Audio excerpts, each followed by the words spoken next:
Hey guys, thanks for watching TFB TV. I'm Joel. Today we're going to talk about the Accuracy International AT Sniper Rifle.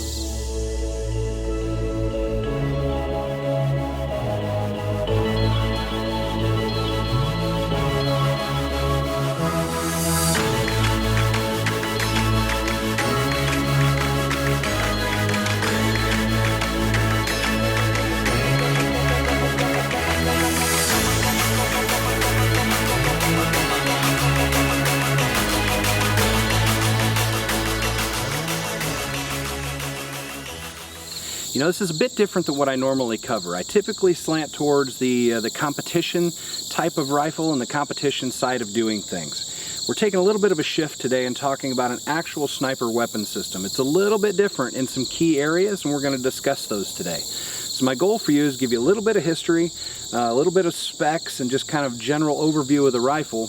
And then what I really want to show you is how this can be portable, adaptable, compact, those sorts of things. The barrel actually comes off of this rifle just with a simple twist of a screw and your hand, and it has amazing repeatability. So one of the tests I'm going to do is I'm going to fire a shot, and then I'm going to take the barrel off, put it back on, fire another shot, barrel off, on, fire another shot, to show you just how repeatable the system can be. Typically under 1 MOA of accuracy when you take the barrel off and back on. So we're going to test that today. So hopefully at the end of this video you'll come away with a little bit deeper appreciation for the Accuracy International AT sniper weapon.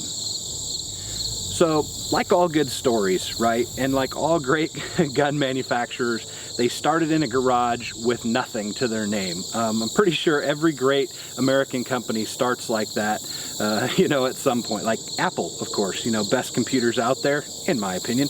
And I know that explains a lot. We're not going to go into that in the comments, but every good company starts in a garage somewhere with dudes with just minimal resources and minimal equipment and builds into something great. And Accuracy International was no different, right? Couple guys in a garage, they built this rifle, and people started to take notice, right? And then they got a government contract, and the government went, okay, we want to come and see your operation. So these guys, they didn't want the government to come and see that they were literally working out of a garage. So they rented a big warehouse facility and put some tools in there and some machines and things like that to give the appearance that they were a bigger, more well put together company. Government came, saw it, they won the contract, and Accuracy International became a thing. And there have been some changes, some ups and downs, like a lot of companies over the years. But what you have today is known the world over as one of the greatest you know, sniper weapon systems in history. And so we're going to talk about that today and a little bit more. But first, let's get the specifications of the rifle. Let's start at the back. Length of pull is adjustable through these composite spacers. You can take these off to get your length of pull just right.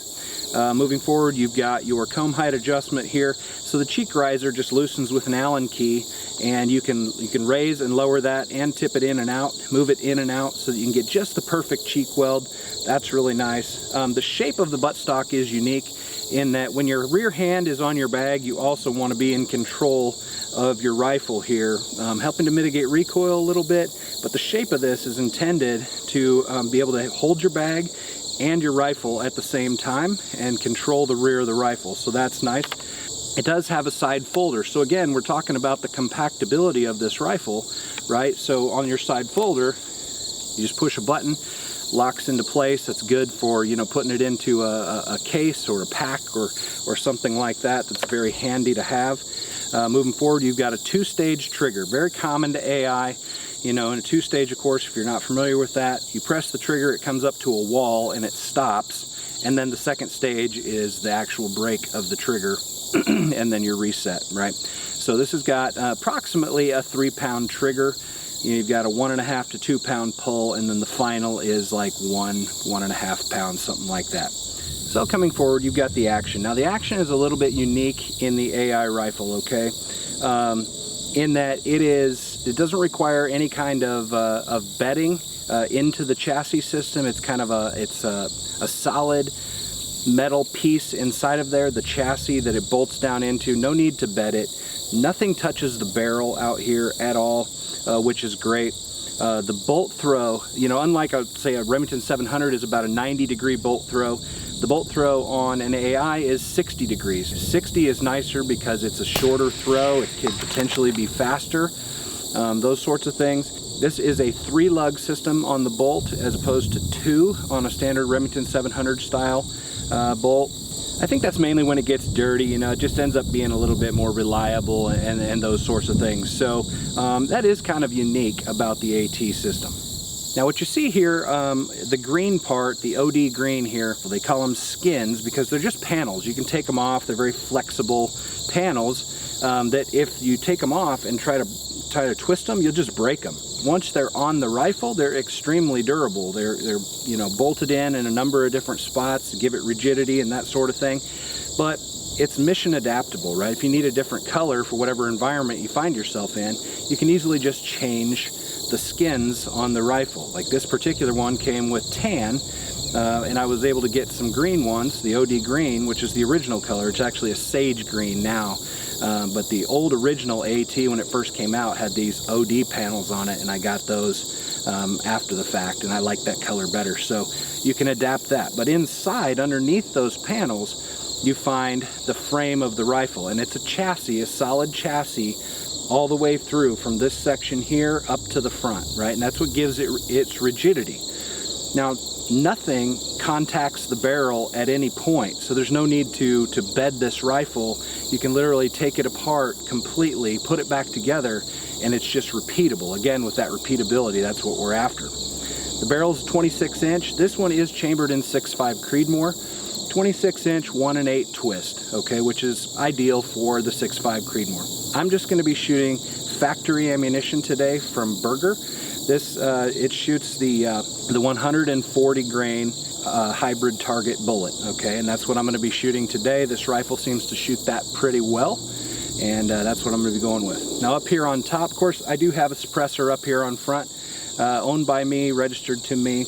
I've got the Atlas Cal bipod system here, and underneath the bottom of the rifle, which you can't really see right now, I'll throw some B-roll up for you, is an Arca rail system.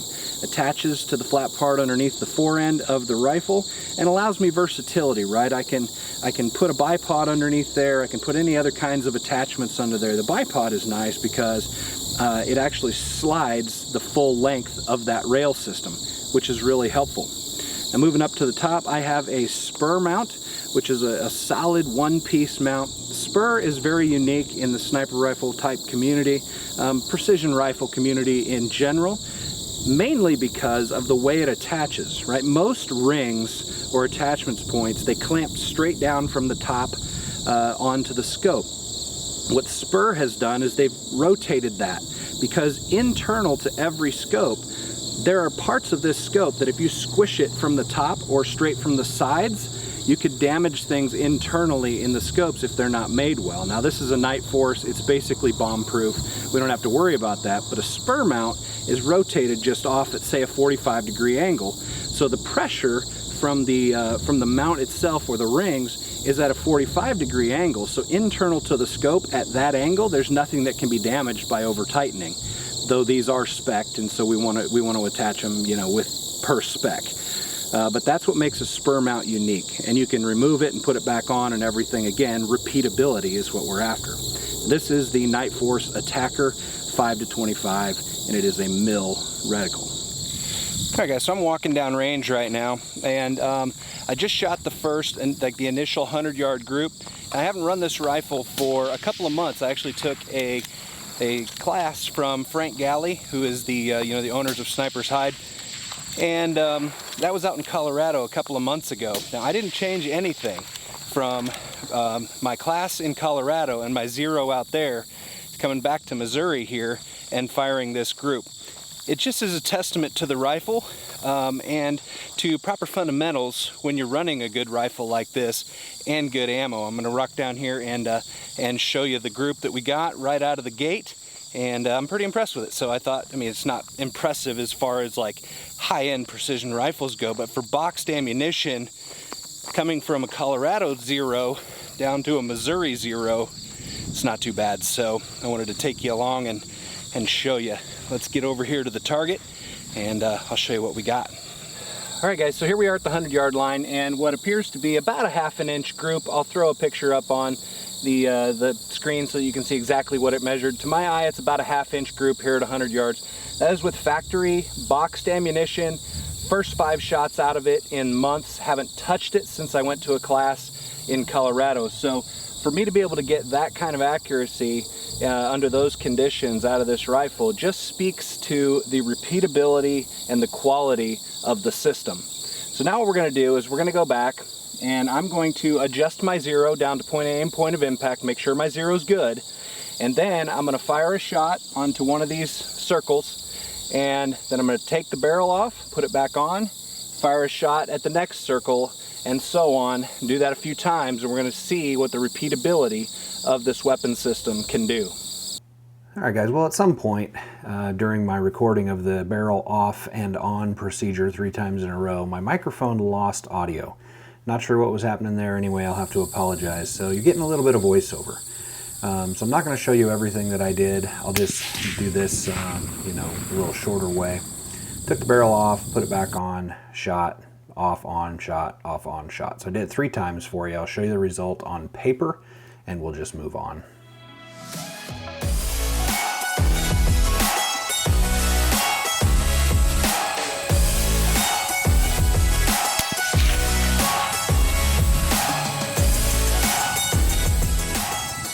Alright guys, so that shot was a tiny bit low. You know, let's not be too picky here. Yes, I was expecting it to be dead nuts in the middle. So many variables at play, right? I'm picking the gun up off the ground, bringing it to a table, removing the barrel, putting it back on. I'm breaking my position, my cheek weld's different every time. So really what we're looking for is a return to 0 that's within an inch, 1 MOA at 100 yards. Of our point of aim, point of impact. So even though that shot was a little bit low out of the orange, from the center it was inside of a 1 MOA accuracy at 100 yards still. So that's pretty dang good in my opinion given the circumstances. We're going to do this one more time and then we'll be done with this test.